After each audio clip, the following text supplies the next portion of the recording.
Hoy vamos a iniciar el ciclo con el libro de Esther. Eh, Me gustaría saber si lo han leído, ¿sí? ¿Le han pegado una mirada? ¿Alguien se anima a hacer un resumen? ¿Sí? Sin aprendizaje, simplemente a contar qué es lo que pasa, qué nos cuenta este libro, de qué se trata este libro. Porque solo de lo que voy a hablar hoy, si alguien no lo leyó, va a estar un poco perdido. Y entonces, si no hago un resumencito de qué trata el libro, ¿sí? ¿Nadie se anima a contar? ¿Todos lo leyeron? Bueno, bueno, vamos a tratar de no pasarnos en el tiempo. Le prometí a Germán que iba a tratar de hacer rápido y de dejar algún espacio para preguntas. Bueno, este libro, ¿sí? Es un libro controversial desde arranque, ¿sí? Desde arranque. Porque tiene ciertas características que un poco van,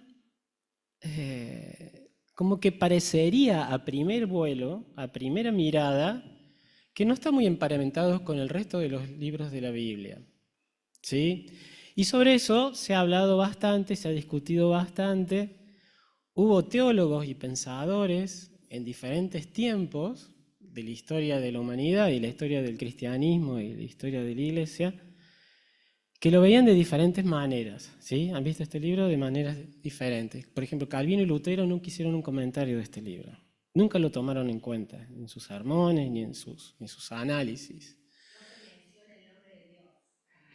Bien, ese es un tema, ¿sí? Que está presente en nuestro análisis desde nuestra mirada, hoy, año 2024, ¿sí? Y ha estado presente en esos análisis, como dice Betty, también, por ejemplo, de Calvino, de Lutero y de muchos cristianos que han evitado tomar este libro y otro libro más. ¿Cuál es el otro libro que es medio controversial en ese sentido? Cantar de los Cántares. El Cantar de los Cántares. Porque ambos libros son bastante sensuales, ¿sí? Entonces está el tema moral ahí haciendo ruido, qué sé yo. Pero al libro tenemos que verlo, y vamos a tratar de verlo, eh, desde los propósitos que el grupo de enseñanza nos dio en ese documento que nos envió para que veamos cuál es el propósito con el cual vamos a seguir este libro, ¿sí? ¿Qué es lo que tenemos que hacer con el libro? ¿Sí? Meternos, aprender de él, ver las situaciones de las personas que vivieron en ese tiempo, eh, tratar de bucear qué es lo que Dios nos quiere decir a través de estas historias. La verdad que parece una comedia, ¿no? Hay situaciones en el libro que son trágicas, hay situaciones cómicas, hay situaciones de humor, hay un poco de todo. Son los recursos que también utilizó el autor del libro, que todos los comentaristas que lo trabajan dicen que es un libro muy bien escrito. Desde el punto de vista literario, es un libro que ha usado muchos recursos. Inclusive, y es por algo por lo cual también al libro se lo valida, utiliza recursos que usaban los escritores bíblicos, ¿sí? Es muy parecido a cómo se narran historias, porque vieron, los libros de la Biblia que tenemos, poesía, tenemos las cartas, ¿sí? Tenemos narración de hechos históricos, parecido a esto, ¿sí? Tenemos, ¿qué más? ¿Mm? ¿Eh? Tenemos leyes, ¿sí? Tenemos partes legales, tenemos mucha profecía, ¿sí? Son distintos, es decir, en la Biblia tenemos diferentes géneros literarios. Y este libro usa esos recursos también. Inclusive usa un contrapunto que está presente en los Salmos, que está presente en el libro de Crónicas, que está presente en el libro de Daniel, que está presente en el libro de Eclesiastés, que son contrapuntos. Cuenta una historia, la contraparte, una historia, la contraparte, una historia, la contraparte, personajes, su contraparte, personajes, su contraparte. Se contesta dentro del mismo texto, alguna pregunta que está acá se contesta más allá. Todos esos recursos están utilizados en este libro también. Vamos a hacer un poquito de contexto, ¿sí? Vamos a la próxima. Este contexto, ¿qué contexto traía este libro? Bien, este libro, como estuvieron leyendo, aparece dentro del reinado de Jerjes, ¿sí? O Asuero, ¿sí? No, tranquilo, yo se los resumo. Y esto queda, no, esto queda. Yo les voy contando lo que ahí dice, no se hagan drama. El reinado de este hombre, que se comenta acá, dentro de este libro, y también está presente en Esdras y en Nehemías, ¿sí? Solamente que nos cuentan la historia un poco más grande. Es desde el año 486 a.C. al año 465 a.C. Él era, ¿cómo decirles? Él era nieto de Ciro, que fue, sí, ese emperador que empezó el desarrollo de este imperio. Ciro tuvo otro hijo, ¿sí? Que se llamó Cambises, que tuvo un hijo que se llamó Darío, que era el padre de Jerjes. Jerjes, Artajerjes, también lo hemos escuchado a lo largo de la Biblia. Bueno, todas estas personas fueron creando este imperio. Este imperio llegó a ser tan vasto. Pasala a la siguiente, por favor. Fíjense lo que cubría ese imperio, ¿sí? Este es el imperio persa, que vino después del caledónico y que derrotó al imperio babilónico, que fue el que se lleva al pueblo judío, si se acuerdan, ¿sí? Se lo lleva de Jerusalén a Babilonia, y ahí empieza el exilio del pueblo de Israel. En el año 585 a.C. empieza la historia del exilio del pueblo de Israel. Como ven ahí, ocupaba lo que hemos estado estudiando en Hechos, muchos de los lugares que hemos estudiado en el libro de Hechos, parte del norte de África, Egipto, Libia, la parte de Arabia, ¿sí? de la península arábiga, buena parte de la península arábiga, la Mesopotamia, obviamente, toda la parte que va hacia Asia, India, ¿sí? Estaba Etiopía también metida ahí adentro, Armenia, ¿sí? Toda la parte de la Capadocia, las partes de las costas del Mar Negro y del Mar Caspio, o sea, un imperio vasto. Ahí vivían 50 millones de personas, divididas en 127 provincias, el territorio más o menos unos 5.000, no quiero decir pavadas, unos 5 millones de kilómetros cuadrados. Esto para dar un poco el contexto del poder que tenía esta gente. ¿Cómo hacía para manejar semejante cosa? ¿Cómo podía un hombre, un ejército, etcétera, controlar todo esto? ¿Cómo podía? ¿Sí? ¿Cómo pudo el Imperio Romano?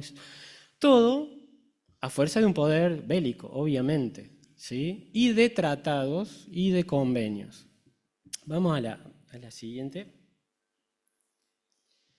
Bien, ahí traté de poner todo lo que había a nivel de culturas. Es decir, en semejante imperio, en semejante expansión y extensión del poder de este hombre, o de estos hombres, ¿sí? Porque fue un cúmulo de conquistas, teníamos persas, medos, egipcios, babilonios, griegos, judíos y otras culturas que venían y devenían de desarrollo de muchas de estas. Pero estas eran más o menos las culturas patrones, con sus características, ¿sí? Su forma de regularse, de administrarse, sus creencias, sus prácticas. Bien, había cierto tipo de independencia en el sentido de que había como un acuerdo de que para mantener la paz en este imperio había ciertas cosas desde la cual el poder central, que era persa, ¿sí? Los dirigentes eran persas, y esto es importante tomar en cuenta, eran persas, algunos medos podían aparecer por ahí, pero mayormente eran persas, imponían ciertas reglas que se había que cumplir a rajatabla. Y después en el resto de las cosas podía haber cierto tipo de independencia. ¿Qué nos toca con los judíos? Que es lo que nosotros vamos a ver en el libro de Esther. Estaban también esparcidos a lo largo de lo que estuvimos viendo, ¿sí? No se dice si estaban presentes en las 127 provincias, ¿sí? Pero se toma en cuenta que sí estaban bastante esparcidos, no estaban todos en donde se desarrolla esta historia, que es una de las capitales que tenía el imperio, eran dos, una era Persépolis y la otra era Susa, que es donde se desarrolla esta historia, en el palacio de Susa, que decían que era el palacio de invierno. Había otro palacio, que era el Persépolis, que es el que hoy sí se encuentran cosas en pie. Susa fue totalmente destruida 3 veces por diferentes corrientes imperiales, ¿sí? En el año 1400 a.C., en el año 700 a.C. y después de nuevo posterior al imperio persa. Y no quedó nada, nada. O sea, si hoy se va a Susa, hay que excavar para encontrar lo que fue. Hay otra población que se llama Sush, medio parecido, que es a donde se asentó lo que hoy se puede encontrar como población, que es muy chiquita, la población que queda en el lugar. Vamos a la próxima. Un bosquejo del libro. ¿Qué encontramos dentro del libro? Como les dije, los que han tratado de rescatar el libro de manera de decir, bueno, ¿qué es lo que nos trae a la comunidad cristiana, a la comunidad creyente, este libro para que lo estudiemos y lo veamos? Han visto un poco qué trama, en función de la trama que trae el libro, la presencia de un rey, la presencia de un personaje judío, de una niña huérfana que es tomada por su primo y es mentoreada a través de su primo, Mardoqueo, ¿sí? y esta niña es Esther, y se desarrolla bajo la tutela de Mardoqueo. Y después, obviamente, el villano del momento, Amán, que tiene su historia también, ¿sí? Yo no quiero spoilear lo que vamos a ver a lo largo del libro. Es difícil, ¿sí? Lo decía recién, me dice Analia, te quiero escuchar, y yo no voy a contar nada del libro. Eso lo van a desarrollar ustedes. Pero sí para que tengamos presente que también, y ayer me afectó mucho cuando leí las noticias del ataque de Irán a Israel, esta guerra pendiente y permanente del Medio Oriente, está relacionada no solo con lo que pasa en el libro, sino que está relacionada desde lo que hemos estudiado en la Biblia de Saúl y Jacob. ¿Se acuerdan? Desde allá viene este tema. Y se arrastra a lo largo de la historia de la humanidad, y eso nos hace pensar que Dios está presente. Y Dios está presente hoy, y Dios está presente hoy en lo que está pasando en Medio Oriente. ¿Sí? Y es importante también, y yo pensaba hoy, ¿qué decisiones va a tomar el pueblo judío en función de este ataque y del libro de Esther? Porque ¿qué es lo que vemos en el libro de Esther? Ahí vamos a ver un poquito más. Se los dejo ahí, pero pensemos qué vemos en el libro de Esther. Bien, el bosquejo del libro, ¿qué dice? Grandeza y miseria de la corte de Persia. No sé por qué quedó acá Grecia, perdón. De Persia. ¿Sí? No sé, porque se ve que el corrector me lo cambio. De Persia. Sí, recontra mundano todo lo que pasaba ahí. ¿Sí? Este poder absoluto de una persona que podía decidir sobre vidas, sobre costumbres. Tenía leyes, más o menos, como decía Nico, para poder regirse también, que es lo que vemos en la Biblia muchas veces. Leyes absurdas, leyes tiranas, cuestiones que afectaban un montón de vidas. ¿Sí? En el libro vamos a ver una ley que afectó a las mujeres dentro del reino. Ya de por sí la vida de la mujer en el Antiguo Testamento, en la antigüedad, era complicada. ¿sí? De por sí la vida de las mujeres era complicada. Encima, un antojo, un mal consejo, ¿sí? Un grupo de personas las pone en una situación más difícil aún. ¿Y qué aparece entonces? Entonces aparecen de los versículos del capítulo 2 al capítulo 4, empiezan a aparecer las historias de personajes que van tomando posiciones, como héroes o como villanos, ¿sí? El libro parece una novela histórica, de la forma en que nos va contando, ¿sí? No es un relato estricto de hechos históricos, sino que está novelado, porque nos va contando en un comentario hispanoamericano, ahí, no sé si fue Padillo bien, dice, esto parece el cuento de hadas, ¿sí? El había una vez, ¿sí? Y fueron felices por siempre. Cuando uno lee de principio a fin el libro, parece que el cuento fuera de esa manera. Sin embargo, tiene un montón de características y tiene esto que comentaba, este drama que hay en el medio y estas situaciones que hay en el medio. Se dice que el libro tenía un propósito para el pueblo judío, que era lo que vamos a ver en su momento y en detalle, no lo voy a presentar de nuevo yo, que es la fiesta de Purim. ¿Sí? Porque así como Dios nos hace compartir la cena, Jesús nos pide compartir la cena para que recordemos, se dice que este libro fue expuesto porque estuvo en la oscuridad durante mucho tiempo, en nuestra era también estuvo en la oscuridad. Yo creo que nosotros y muchas iglesias tampoco lo tomamos hasta que apareció Marcela Gándara cantando "A esta hora ha llegado". Me acuerdo de un campamento, no sé si se acuerdan ustedes, Nico, que fuimos allá a TEA, había un congreso de mujeres y vos por donde caminaras en TEA se escuchaba a las mujeres cantando la canción. Era un despertar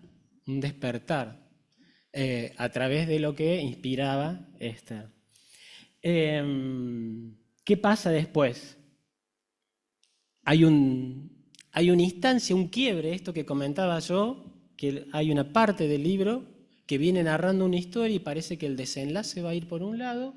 De golpe, la intervención de Dios, de nuevo, no es la primera en el libro, sino de nuevo, cambia el rumbo de la historia, cambia el rumbo de lo que está pasando, que es del capítulo 5 al capítulo 7. Y entonces tenemos el hombre al que todo le salió al revés, que es Amán, ¿sí? Que era la persona sobre la cual Jerjes había delegado el poder sobre todo el reino y tenía planes para exterminar al pueblo judío, se le da vuelta a la cosa, por cuestiones que habían pasado antes con Mardoqueo y el rey. Y se produce entonces este cambio de rumbo, ¿sí? Que es un decreto en favor de los judíos, el triunfo de los judíos, y se establece la celebración de Purim. Esto es más o menos, ¿se entiende? ¿Sí? El bosquejo más o menos de cómo se va desarrollando la trama dentro del libro. Vamos al siguiente. Y acá es donde tenemos que volver al libro y los desafío a todos a que todos volvamos al libro para encontrar cómo se desarrollan estos temas, para ayudar a las personas que nos van a estar guiando con el estudio. El libro básicamente, y por eso se lo rescata, porque a pesar de que no se lo nombra a Dios, Dios está presente en muchos de los hechos que allí suceden. ¿Sí? Son como estas cosas que nos pasan a nosotros, que no sabemos cuándo Dios está actuando y en un momento nos damos cuenta. Y cuando nos damos cuenta vemos que está actuando desde el principio del evento que estamos siguiendo y empezamos a entender los propósitos y empezamos a entender por qué las cosas se dan como se dan y cuál es el aprendizaje que nos llevamos de allí. La providencia divina. Les leo. El libro de Esther está impregnado de la creencia de que Dios está en control de la historia. Incluso cuando las circunstancias parecen desesperadas, vemos cómo Dios orquesta los eventos para salvar a su pueblo, incluso cuando ellos no lo saben. ¿Por qué digo su pueblo? Yo al principio dije, pero ¿por qué pueblo? Si era Susa, o eran los judíos que estaban ahí los que iban a sufrir esto. No, porque uno cuando vuelve al mapa, ¿sí? Volvete al mapa, por favor. Ahí. Hay judíos por todos lados, hay.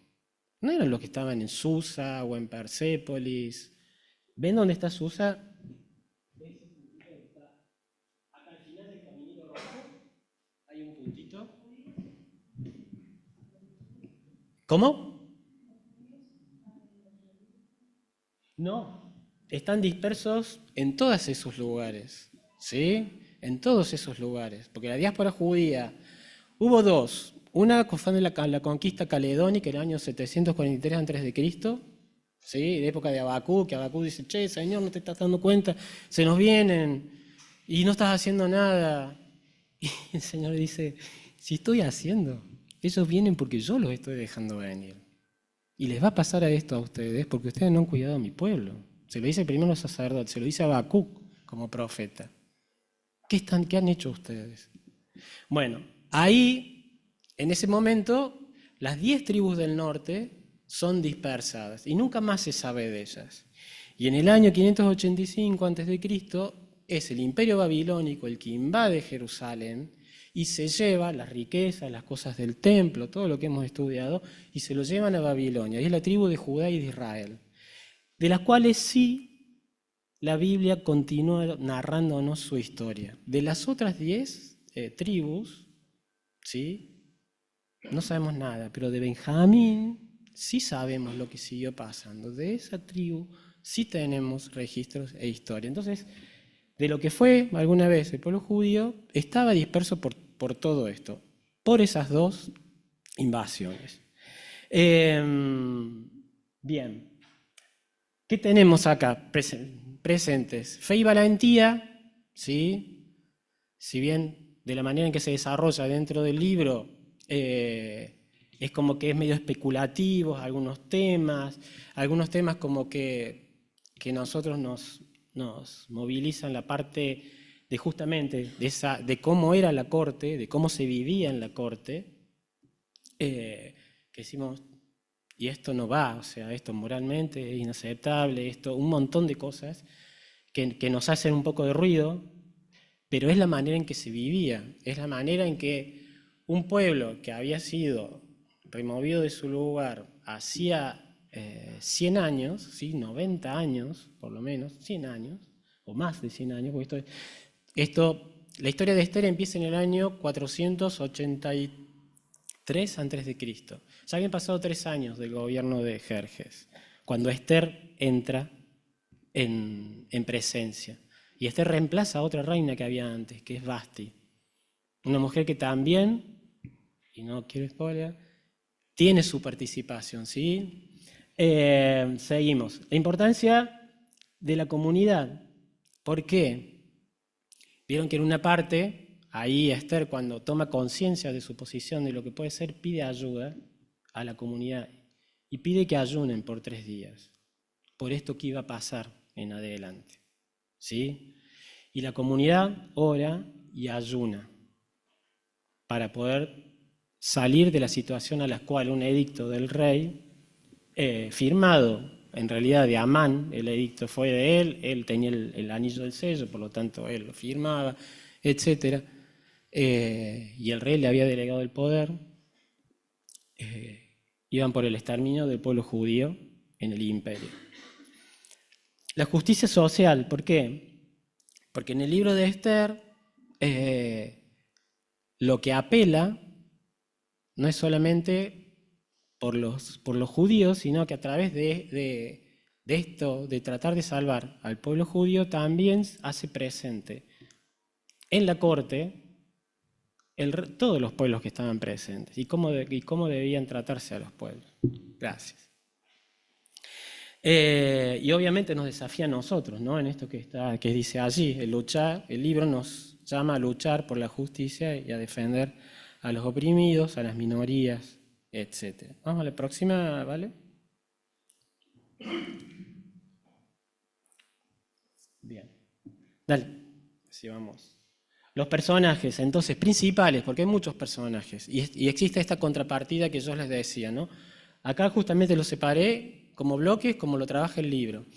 Van a ver que en el libro habla de los 7 eunucos y los 7 personajes de la corte, ¿no? Hace ese contrapunto. estos personajes y estos personajes. Acá tenemos un dúo. El dúo Asuero-Amán, el dúo Mardoqueo-Ester. Asuero, obviamente, el rey. Amán, esta persona que era agagaíta, era un descendiente de Agag. Agag fue un rey al cual había atacado a Israel en su momento, en épocas de cuando estaba como rey Saúl, ¿sí? Y Samuel le dice, tengo un mensaje de Dios, tenés que ir y derrotar a los agagitas, que no quede nada, que no quede nadie. Bueno, no sé si se recuerda, en esa batalla Saúl los derrota, y la historia viene más vieja todavía, viene de la época de Moisés y Josué. ¿Se acuerdan cuando Moisés levantaba los brazos, el pueblo vencía cuando los bajaba? Bueno, era en realidad con este mismo pueblo, con el cual estaban ahí Josué en Canaán, cuando estaban tomando la tierra prometida, estaba luchando. Desde ahí viene esa lucha. Después, con Saúl, no cumple lo que Dios le pide. Ahí es cuando Dios dice, me arrepiento de haber elegido a Saúl. Y viene la historia después de David. O sea, había una historia vieja de los antecedentes de Amán en todo esto y de su odio por el pueblo judío. ¿Sí? Bien, y después está Mardoqueo, que era un personaje intrascendente dentro del pueblo, ¿sí? Estaba allí, se ve que tenía cierto movimiento porque se dice que podía moverse por los jardines del palacio. A él le llega la noticia esta de que el rey buscaba una reina y allí invita a Esther y le dice a Esther que es una oportunidad para que ella sea parte de esa corte y esté allí. Bueno, después vienen los designios de Dios, cómo va conduciendo las cosas, y Esther llega a ser la reina y reemplazar a Vasti. Vamos nomás, porque me estoy comiendo todo el tiempo. Bien, esto ya un poco lo estuve comentando. Hay una parte por ahí importante, sí, que había una parte del pueblo de Israel que había vuelto a Jerusalén. En el año 538 a.C., o sea, del 587, que es cuando los llevan a Babilonia, al 539, hay un tiempo y sale el edicto de Ciro, también lo hemos estudiado hace años cuando estudiamos el Antiguo Testamento, donde Ciro saca un decreto y le permite a aquellos que querían volver a Jerusalén para reconstruirla, podían volver, ¿sí? Como vemos, no todos volvieron, sino que quedaron dispersos. Sí, la diáspora siguió estando y muchos se quedaron a vivir en este reino, se acomodaron. Es más, nacieron en ese lugar, nunca conocieron Israel. ¿Sí? Nacieron en ese lugar, pertenecían a una etnia. ¿Se acuerdan cuando Esdras, por eso yo puse al principio Esdras y Nehemías está emparentado, cuando Esdras va y lee por primera vez, cuando vuelven a Jerusalén la Biblia, y había gente que no la conocía, y ahí abre los ojos y dice, hay un Dios presente, hay un Dios con nuestro pueblo. Bueno, entonces no era tan difícil que se acostumbraran a lo que eran los modos y las costumbres de esa otra cultura, que era la persa, en las cuales ellos desarrollaban su vida. En el año 520 a.C. se inician los trabajos de reconstrucción de los templos en Jerusalén, y la restauración de la muralla de Jerusalén ya es posterior a esta historia que nosotros estamos viendo, que transcurre entre el 486 y el 465. En realidad hay como 12 años ahí en el medio, que son donde Esther se hace presente y Mardoqueo en todo esto. Y luego, bueno, está la restauración de la muralla y nuevos viajes, y ahí aparece Nehemías. ¿Sí? En el libro de Nehemías podemos ver lo que es la historia de la reconstrucción de la muralla de Israel, de Jerusalén. Vamos a la próxima. Bien, ya para ir un poco cerrando, ¿qué desafíos nos deja un poco el libro?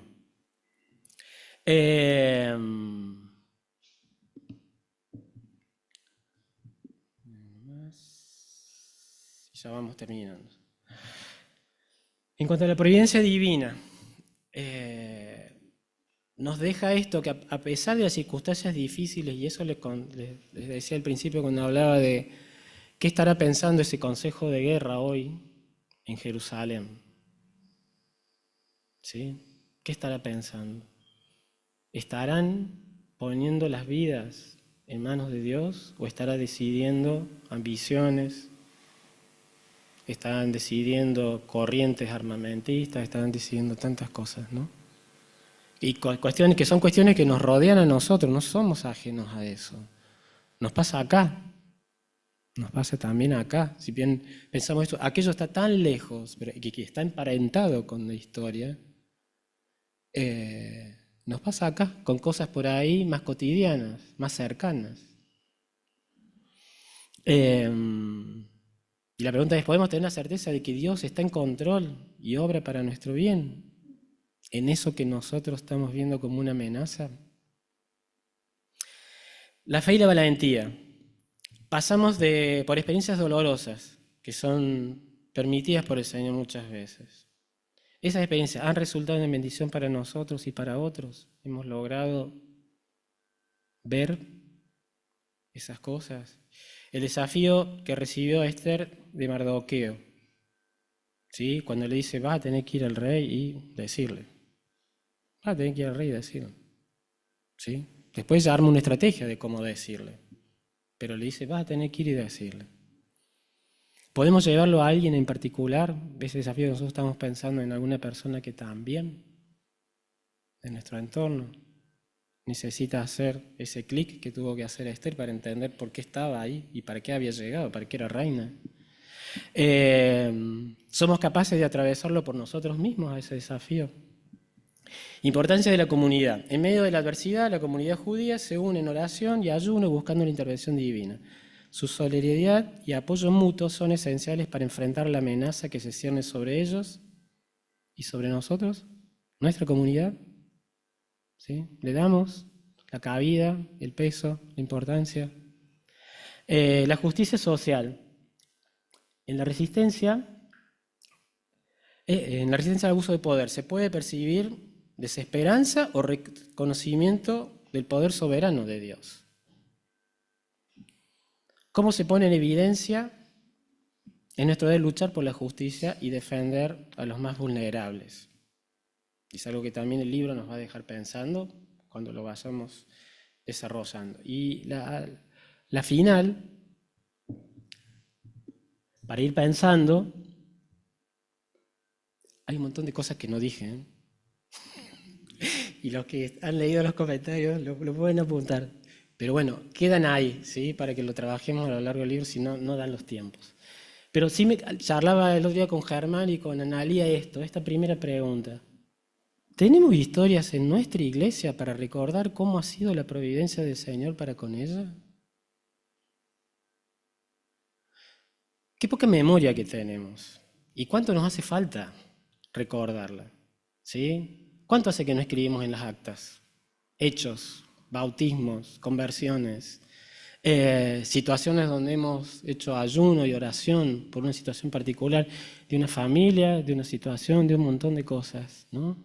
Están ahí, están en nuestra memoria colectiva. Tenemos que juntarnos todos y venir y escribir, así como se escribió Esther. Hoy se han escrito tantos libros y hay ceremonias que el Señor, la fiesta de las enramadas y cuestiones que sí Dios demanda de su pueblo y dice, no se olviden, saquen las piedras del Jordán, pónganlas del otro lado para que se acuerden que yo los saqué de Egipto. ¿Sí? Y hay otras que no, que quizás como el libro de Esther o el Cantar de los Cantares, lo necesita la comunidad para recordar la presencia de Dios. ¿Sí?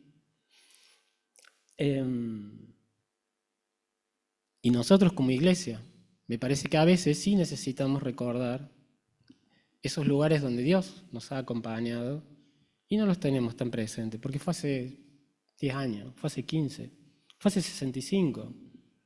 Lo tuvimos el otro día acá a un hijo del fundador. de esta iglesia, para que Él nos contara cosas, ¿sí? Travesuras, y entre travesuras, cuestiones donde Dios había trabajado a través de la iglesia, a través de la comunidad acá en el barrio. Siguiendo, ¿cómo he visto o veo la providencia divina obrando en mi propia vida? ¿En qué áreas de mi vida necesito ser más valiente? ¿Cómo podemos trabajar la justicia social en nuestra comunidad? ¿De qué manera podemos fortalecer nuestra comunidad? Si bien yo hago foco en esto, hay muchas otras áreas de trabajo que el libro presenta, ¿sí? Como les dije antes, por ejemplo, el tema de la mujer, la posición de la mujer, la intervención de la mujer. Algo que en nuestra iglesia ha sido muy presente, ¿sí? Ha sido muy presente. Otras cuestiones que tienen que ver con rituales, costumbres, ¿sí? Ceremonias, y que siempre tratamos de ir a lo esencial, ¿sí? Y revisar nuestras costumbres, nuestras ceremonias, nuestros rituales, y ver si estamos cayendo ahí o estamos yendo a la esencia de por qué lo hacemos y si tenemos que cambiar algo de la manera en que lo hacemos o no, ¿no? Así que, bueno, yo creo que el libro nos va a ir desafiando porque tiene un montón de cosas para pensar. Creo que no sé si nos va a alcanzar hasta julio. Depende de cuánto querramos profundizar. Pero creo que tiene muchas cosas para que podamos ir viendo a través de justamente de los personajes, de la narrativa y de cómo vemos que Dios va interviniendo en esta historia. ¿Sí? A pesar de que están los personajes ahí, no se lo nombra a Dios. Hay un solo momento en que Mardoqueo dice, esto va a ser así con nosotros o sin nosotros. Dios va a intervenir con nosotros o sin nosotros, se lo dice a Esther.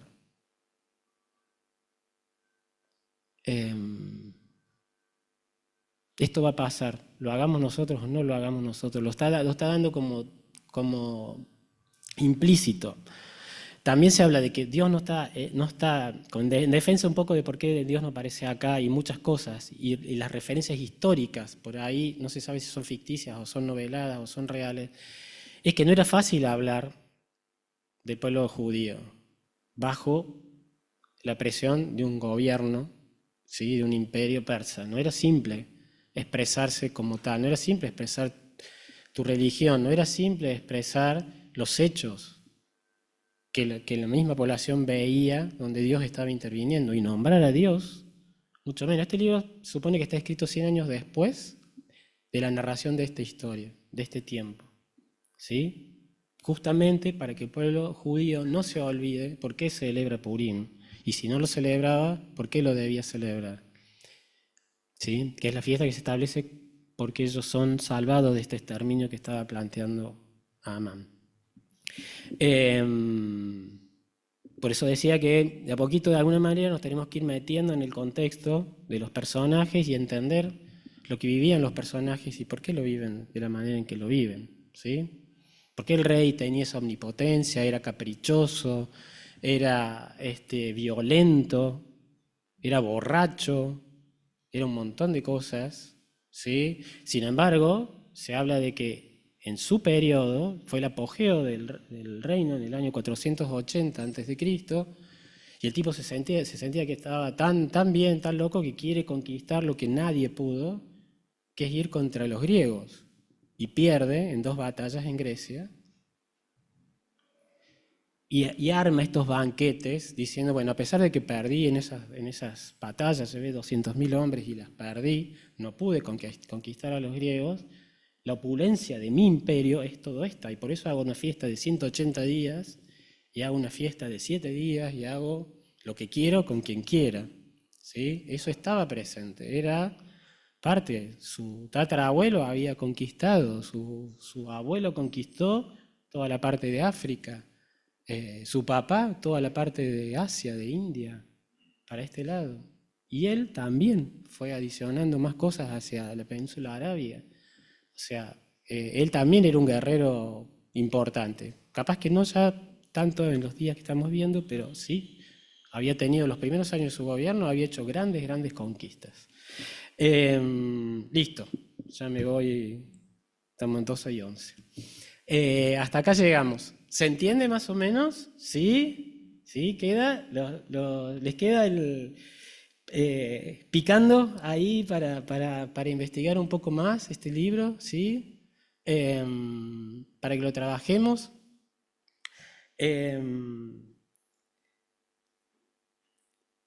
Bien, no voy a decir más nada porque vamos a dejar que hable la palabra, nos siga desafiando, ¿sí? En estas cosas que estuvimos comentando recién. ¿Sí? Oramos un poco por todo esto que hemos comentado y la situación que nos tiene en este contexto. Señor, te damos gracias en esta mañana que tenemos la libertad, Padre, de poder ir a tu palabra. Hoy picamos por ella, no la leímos, pero está presente en nuestros corazones lo que hemos leído en esta semana. Y te pedimos que nos sigas trabajando porque nos hace presente situaciones que vivimos a diario, donde también vemos este tipo de cosas, vemos opulencias, vemos cortes y cortesanos que se manejan igual, vemos la opresión de pueblos, vemos el sufrir por diferentes causas. Señor, vemos también las oportunidades que tenemos en los lugares donde estamos, de poder llevar tu palabra, de poder llevar tu señorío, para que se haga presente en vidas que están alrededor nuestro, Señor. Señor, te pedimos que nos des esa fe y esa valentía que se hace presente en un momento, para dar gloria y honra a tu nombre. Señor, que se haga presente esa sensibilidad para con aquellos que son vulnerables, para que tú te hagas presente y des el poder, la fortaleza, el cuidado, el ánimo que viene solo de vos, Señor. Señor, también te pedimos por esta situación que se está viviendo en este momento en Medio Oriente, que si bien está lejana a lo que nosotros vivimos acá y estamos atrás del dengue y del coronavirus y de tantas otras cosas, de la situación económica, pero también hay una batalla que se está librando allá que es espiritual, más allá de lo que vemos en los temas que nuestros ojos pueden ver. Hay otros temas, hay una batalla espiritual también que se libra allá y se libra acá. Que también allí, Señor, tengamos tus ojos, vayamos a vos para poder trabajarlo, para poder ser sensibles a tu llamado, para poder ser sensibles a tu voluntad, Señor, en todo esto. Y Señor, te queremos agradecer también, porque si bien no escribimos nuestra historia, tenemos múltiples hechos a través de los cuales podemos dar gracias por tu providencia, por tu presencia. Hoy te damos gracias por las lindas noticias que nos trae Leo, de Caro y Benjamín, Señor. Y podemos darlas por otras. Podemos darla por lo que hemos vivido con Abby, podemos darlo porque sabemos que Mónica se va a recuperar, porque tanto, Señor, tantas cosas que hacen a cuestiones individuales y a cuestiones colectivas, Señor. Te pedimos por aquellas escuelas que vemos que están tratando de llevar tu nombre, escuelas cristianas, Señor, en medio de también una cuestión de presión desde los ministerios, para que tu nombre sea borrado, para que tu historia y tus valores, tu juicio, tus principios no puedan ser enseñados. Pero allí estamos, Señor, tratando de tomar de tu fortaleza para nuestra fe y nuestra valentía. Señor, que podamos, en el tiempo que nos toca, en esta historia también nuestra, pequeñita, dentro de la historia de la humanidad, de la historia de tu universo, podamos ser partícipes de tu obra. ¿sí? Podamos estar allí. Gracias porque sabemos que estás presente, más allá de que nosotros te veamos, pero sí necesitamos de tus lentes, que nos ayudes a tener la mirada que vos tenés y la visión de los hechos que vos tenés, Señor. Gracias por tu Hijo Jesucristo, que a través de Él, como hemos cantado, tenemos abiertas las puertas para tu presencia y para que tu Espíritu nos vaya guiando en todos estos anhelos, en estos deseos que son del corazón, a veces más carnales que espirituales, nos trabaje para que sean más espirituales que carnales, Señor. Para que sean realmente de vos, que vas poniendo semilla en nuestros corazones. Gracias, Padre, por tu permanente presencia y cuidado. Queda el resto de la reunión, las actividades que vamos a tener en la semana y los planes y proyectos que tenemos para adelante sean los tuyos, Señor. En nombre de Jesucristo, Padre. Amén.